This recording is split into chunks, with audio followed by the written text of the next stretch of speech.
Saudara-saudari terkasih, di hadapan sakramen Maha Kudus, marilah kita heningkan hati, seraya kita mendengarkan suara sabdanya.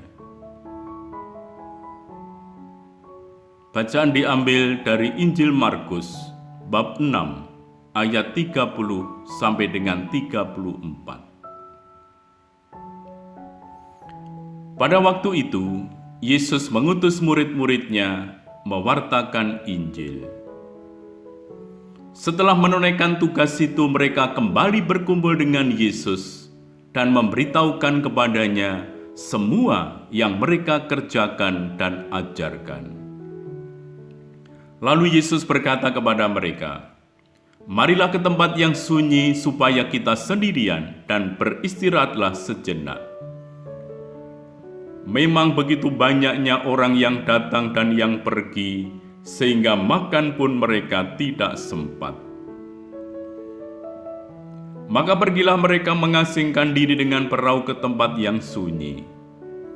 Tetapi pada waktu mereka bertolak, banyak orang melihat dan mereka mengetahui tujuannya. Dengan mengambil jalan darat, segeralah datang orang dari semua kota ke tempat itu, dan mereka malah mendahului Yesus. Ketika mendarat, Yesus melihat jumlah orang yang begitu banyak, maka tergeraklah hatinya oleh belas kasihan kepada mereka, karena mereka seperti domba yang tidak mempunyai gembala. Lalu mulailah Yesus mengajarkan banyak hal kepada mereka. Demikianlah Injil Tuhan. Yesus mengajak para murid setelah selesai menunaikan tugas perutusan mereka ke tempat yang sunyi untuk mengheningkan diri dan beristirahat. Mengapa harus ke tempat yang sunyi? Yesus sebelum memulai karyanya, ia menuju pada kesunyian padang gurun. Sebagaimana Allah menjadikan hal-hal yang besar dari sebuah keheningan, demikian pula Yesus mengawali karyanya dengan mengundurkan diri ke tempat sunyi. Dalam keheningan, kita akan menciptakan keintiman, keakraban bersama Allah, atau dengan kata lain, menciptakan suasana hening dalam diri untuk bertemu Tuhan dalam doa, menjalin keakraban bersama Tuhan dalam sebuah keheningan hati. Ajakan Yesus, "Mari kita ke tempat yang sunyi," bukan berarti menghindari keramaian, menghindari orang lain, menghindari kesibukan, tetapi sebetulnya adalah sebuah ajakan untuk masuk dalam sebuah keintiman, keakraban dengan Allah dalam doa. Hanya dengan keheningan hati, orang akan mampu mendengarkan bisikan lembut yang berasal dari Tuhan. Undangan Tuhan agar kita beristirahat sejenak dan memulihkan energi kita, mengubarkan semangat dan mengevaluasi karya perutusan.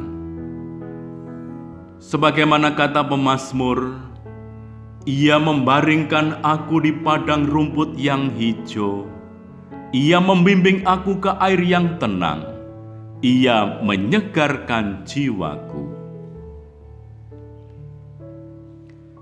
Seperti halnya domba-domba membutuhkan air untuk diminum, domba-domba itu mengalami kesulitan untuk minum dari arus air yang mengalir deras.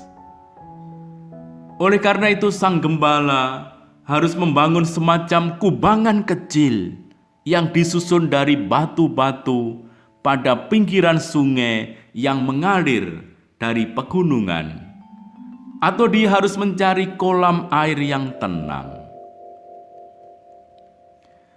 Apabila kita mengundurkan diri untuk menyediakan waktu sejenak untuk berada bersama Allah, maka kita dapat mempersembahkan kekosongan hati, pikiran, dan tangan kita kepadanya sambil berdoa agar Roh Allah dapat menjadi kepenuhan kita.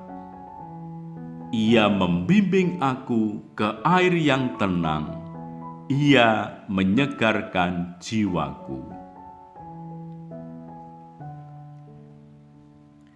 Henry Nouwen, seorang penulis buku-buku rohani, berkata bahwa tanpa keheningan hampir tidak mungkin untuk mengejar kehidupan rohani. Dan itu benar. Masyarakat kita menyediakan semuanya, pusat-pusat kebugaran, ruangan-ruangan rekreasi, ruang olahraga, tetapi hanya sedikit tempat untuk bisa hening dan diam, untuk bisa bersama Tuhan. Bahkan sebagian besar gedung gereja yang sebenarnya merupakan tempat untuk berdoa hanya terbuka beberapa jam saja. Pergi ke tempat yang sunyi juga merupakan suatu olah rohani, supaya semakin memiliki kepekaan hati dan budi. Kepekaan hati dan budi ditunjukkan saat Yesus yang meskipun lelah dan ingin istirahat, tidak menolak kehadiran mereka yang mencarinya.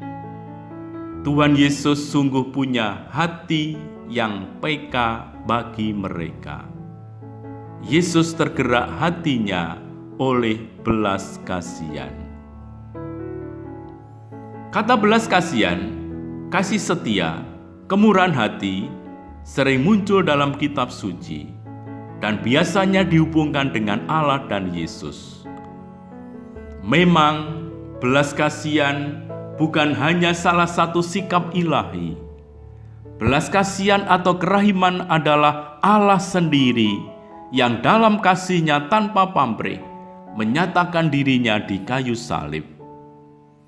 Belas kasihan itu tampak dalam setiap sabda, dalam setiap mukjizat, dalam setiap gerak Yesus.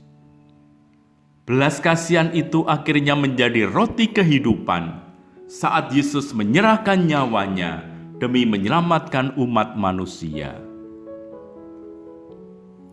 Kalau orang sungguh punya hati, ia pasti akan berupaya memberikan yang terbaik dari apa yang bisa ia lakukan. Marilah kita mengkhususkan waktu bagi Tuhan di tengah kesibukan kita untuk tetap ada bersama Dia, agar relasi, komunikasi menjadi lebih akrab dan dekat, sehingga kita pun makin masuk dalam keprihatinannya dan makin mampu bertindak dengan penuh belas kasih sebagaimana yang Dia lakukan. Kita memohon hati yang selalu peduli dan penuh belas kasih sebagaimana Yesus Gembala kita. Marilah berdoa. Allah Bapa, dalam keheningan kami makin dimampukan mendengar suara lembut sapaan kasih-Mu. Semoga kami semakin mampu meluangkan waktu untuk mencari dan menemukan Engkau, dan hati serta budi kami semakin peduli dan peka, sebagaimana Yesus Putra-Mu yang memancarkan wajah kerahiman dan belas kasih-Mu. Dialah Tuhan dan pengantara kami, kini dan sepanjang masa. Amin.